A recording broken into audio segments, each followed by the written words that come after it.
तर राष्ट्रीय महामार्गावरून प्रवास करणाऱ्यांसाठी एक मोठी बातमी आहे. केंद्र सरकारने टोल भरण्याच्या पद्धतीत एक असा मोठा बदल आणलाय की जो फक्त आपला वेळच नाही तर आपल्या खिशावरही थेट परिणाम करणार आहे. चला तर मग जाणून घेऊया हा नवा नियम नेमका आहे तरी काय.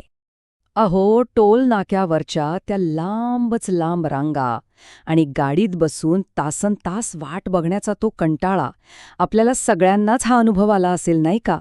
पण आता याच त्रासातून सुटका मिळवण्यासाठी सरकार एक नवीन उपाय घेऊन आलंय, जो टोल भरण्याची पद्धतच पूर्णपणे बदलून टाकणार आहे.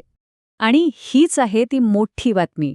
लक्षात ठेवा, येत्या 10 एप्रिलपासून देशभरातल्या सगळ्या टोल नाक्यांवर कॅश पेमेंट म्हणजे रोख व्यवहार पूर्णपणे बंद होणार आहेत. हो, हे अगदी खरं आहे. आता टोलवर कॅश चालणार नाही. तर आता कॅश बंद होणार. पण प्रश्न असा आहे की हा निर्णय अचानक का घेतला गेला आणि याचा आपल्यावर म्हणजे प्रवाशांवर नेमका काय परिणाम होईल. चला सविस्तर पाहूया. आणि लक्षात घ्या, हा काही छोटा मोठा बदल नाहीये. देशभरातल्या तब्बल 1150 टोल नाक्यांवर ही नवीन सिस्टीम एकाच वेळी लागू होणार आहे.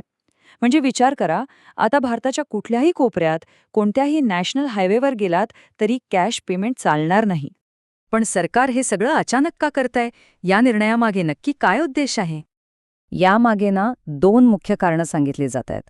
पहिलं म्हणजे डिजिटल पेमेंटला चालना द्यायची आणि संपूर्ण टोल सिस्टीम कॅशलेस करायची. आणि दुसरं, जे आपल्या सगळ्यांसाठी खूप महत्त्वाचं आहे, ते म्हणजे टोल प्लाझावर होणारी ट्रॅफिक जॅम कमी करून प्रवासाचा वेळ वाचवायचा.